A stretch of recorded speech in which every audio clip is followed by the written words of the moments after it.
係各位網友嚇，今日係呢個10月4號星期五，咁我就係呢條片係講香港嘅 situation。咁首先帶頭講嘅就香港嘅零售數量，就係9月係跌呢個10點幾嘅。咁就係1月到9月拉勻咧，1月至8月咧就係跌9點幾。咁個跌幅咧係加強緊嘅。跌得最犀利嘅嘢係乜嘢呢？跌得最犀利嘅嘢就係嗰啲奢侈品啊、珠寶首飾啊啲咁嘅嘢，係跌24%。咁就係呢個你係 expect 嘅，輕微增長呢就係嗰啲酒類啊、藥物啊、化妝品啊。咁呢個係比舊年增長嘅，但係整體呢就係香港嗰個零售數量繼續下跌。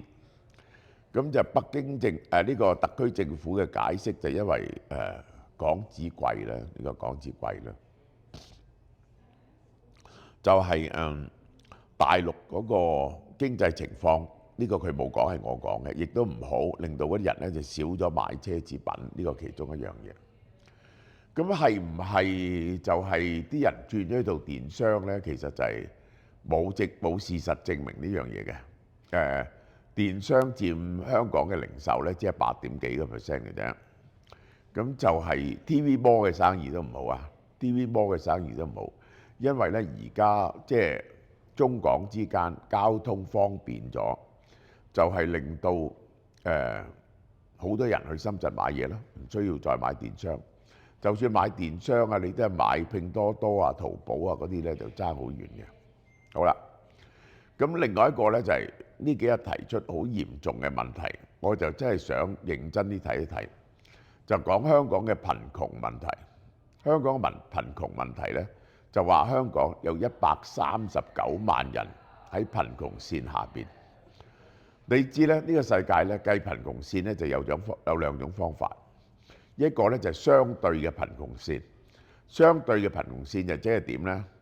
即係咧你揾咗嗰個所有人收入嘅中位數，個中位數，然後列一個百分比出嚟。譬如話低過個中位數60%就係貧窮啦。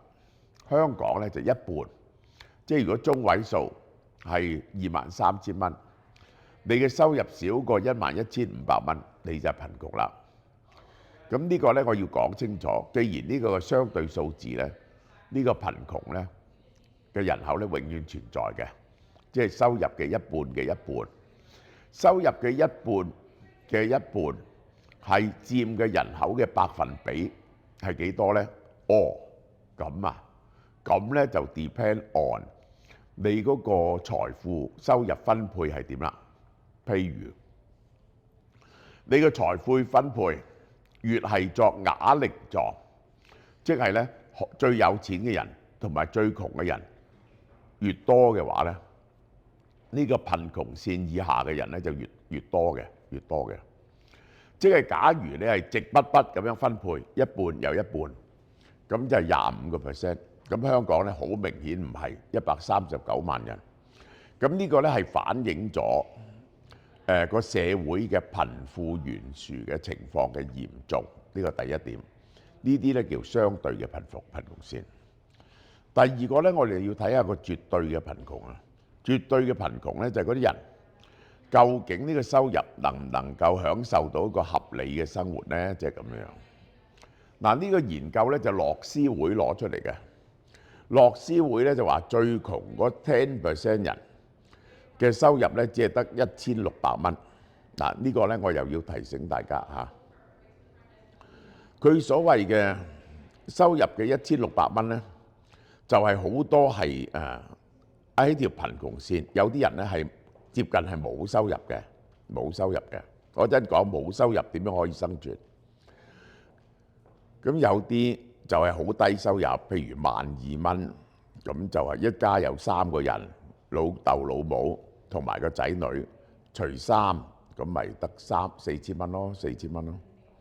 咁同埋一啲冇收入嘅人溝埋咧，就變咗1,600蚊啦。佢一半咧係徹底嘅零收入，另外一啲咧就係在職貧窮，呢個咧係一個好嚴重嘅問題，香港有個在職貧窮嚇，呢個就係香港在職。但呢個呢，我一定要講清楚，係 before government intervention，即係喺稅收同埋補貼之前嘅數字。喺補貼之後呢，係唔會有呢個數字嘅。呢個呢就係拉窄咗嘅。就因為呢，就係你最窮，你就係香港唔會俾人餓死嘅。你一定攞到嗰個綜援，就一定有3、4千蚊嘅。其實在職貧窮呢，亦都有啲在職貧窮嘅津貼。After government intervention 呢，就唔係去到呢度 situation。咁就仲有 government intervention， 仲包括咗乜嘢嘢呢？就係呢一個係房屋嘅，即係好多人住喺公屋入邊啦，住喺公屋入邊。咁你其實係一個津貼嚟噶嘛，你千零蚊即係咁樣，千零蚊租咁，呢個係一種實物補貼嚟嘅，呢個就係嚇。咁所以香港嗰個 after 政府嘅稅收同埋補貼之後嘅 situation 咧就好好多嘅。但係現實嚟講咧就係咁，現實嚟講咧佢就話香港最有錢嗰 10% 人係同最窮嗰 10% 人比咧，係收入高81點幾倍，係有史以來最高嘅。咁我就諗呢樣嘢係唔係真嘅咧咁樣？因為咧呢個樂施會嘅調查，點解佢可能唔係真咧？有啲人唔講真話，調查研究，你知道得唔夠深啊？呢個就係啊。咁基本上就係其實我覺得after intervention 咧，就係香港嘅貧富懸殊咧，就係唔會拉闊咗好多，因為咧好多有錢人都窮咗。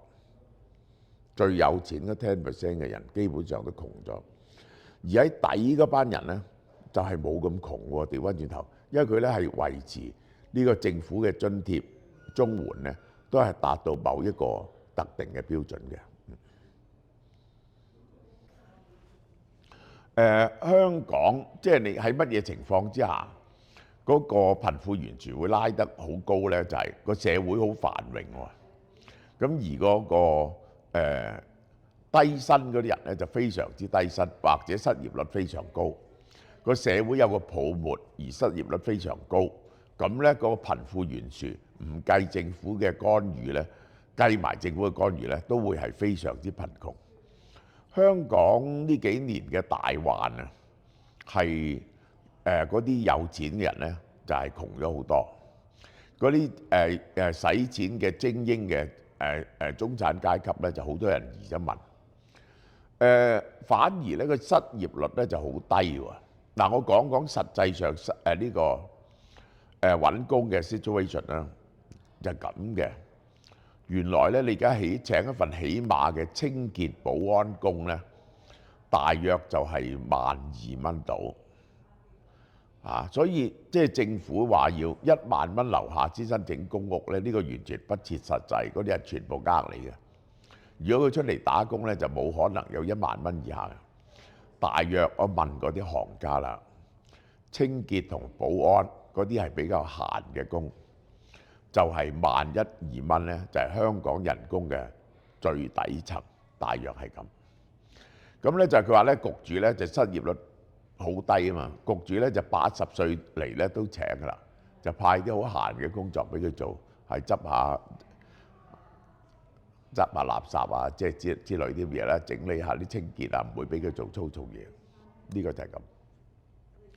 咁但係喺呢個咁嘅 situation 入邊咧，香港出現一個好奇特嘅現象，就係我哋嘅經濟事實上係喺度蕭條緊嚇。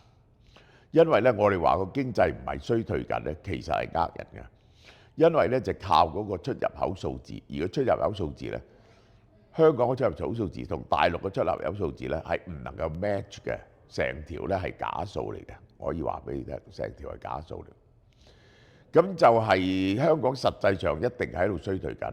你睇個零售數字就知道，一定衰退緊。嗰個情況咧就係咁。但係一路衰退緊咧，就一路咧就係失業率咧就好低，就因為好多人流失咗，唔係淨係 BNO 嘅，或者去美國加拿大啊呢啲嘅，亦都有一部分人咧翻咗大陸喎，真係會有一部分人翻咗大陸。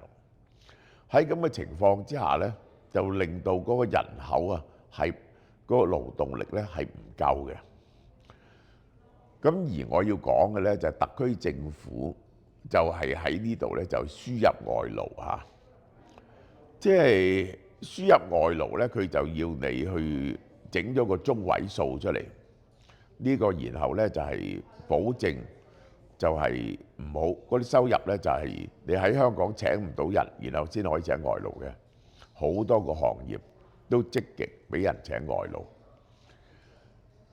咁喺呢一個咁樣嘅經濟情況之下咧，如果請外勞而你唔將本地嘅工人 upgrade 嘅話咧，當然係對某啲人產生撳住佢哋職位個人工嗰個問題嘅，呢個就係嚇。咁呢個蒙永達嗰啲就出嚟講呢套嘢咧，就剝削香港工人啦。咁呢個當然就係呢個係左派嘅講法啦嚇。以經濟學嘅講法嚟講，就係呢一個咁樣嘅外勞輸入政策係政府強制佢加入邊一個行業度嚟到 regulate 咧，一定係一個唔 efficient 嘅方法。因為咧，你政府如果去設 quota 嘅話，嗰啲人咧就全部都係作假嘅。我講俾你聽，政府做任何計劃 end up 咧，嗰啲人都係作假，一定係作假。譬如話嗰啲中小企業，政府100% 津貼，咁啊冚唪唥冇得還咯，即係早幾年嗰啲。而家咧就輪到科技券啦，全部都冇錢還嘅，做咗科技券嗰啲錢係全部冇錢還。冚唪唥咧整啲計劃嚟呃政府話做科技業，其實咧就呃咗政府啲錢啊。咁去到呢度咧，我講講香港政府嘅 situation 係非常嚴重。呢個頭兩季咧係2000億赤字嘅，香港嘅財政盈餘咧剩翻5500億嚇。當然咧，第三、第四季唔會有擴大嘅，因為第四季先至有呢個 profit tax 同埋呢一個個人收入稅咧嘅入帳。但係香港如果你唔計舉債咧，係1800-9億啊嘅赤字咧係走唔甩嘅，走唔甩嘅。咁尤其是咧賣地咧係最近咧係完全賣唔到嘅，賣唔到咧。佢原本係個預算係有400-500億嘅賣地收入咧，又冇咗嘅。咁如果佢有200-300億嘅債，如果你將債唔當收入嘅話咧，今年嘅赤字咧點都係1700億嘅。咁樣咧，香港嘅赤字咧就唔會支持得好耐嘅香港嘅儲備。去到個儲備再減多1年度咧，我話俾你聽。就係開始國際評級機構就會 downgrade 香港嘅信用評級，咁咧就產生第二個危機，呢個就係好唔好啊？呢段講到呢度。呢個大家食開嘅修身堂嚇 NMN， 佢哋有 PQQ 同百老匯醇嘅。我哋 for 嗰啲新嘅參加嘅人去試下食下，呢一個係我哋又有呢個優惠嘅 for 第一盒，for 第一盒你買一盒啫，原價1980蚊。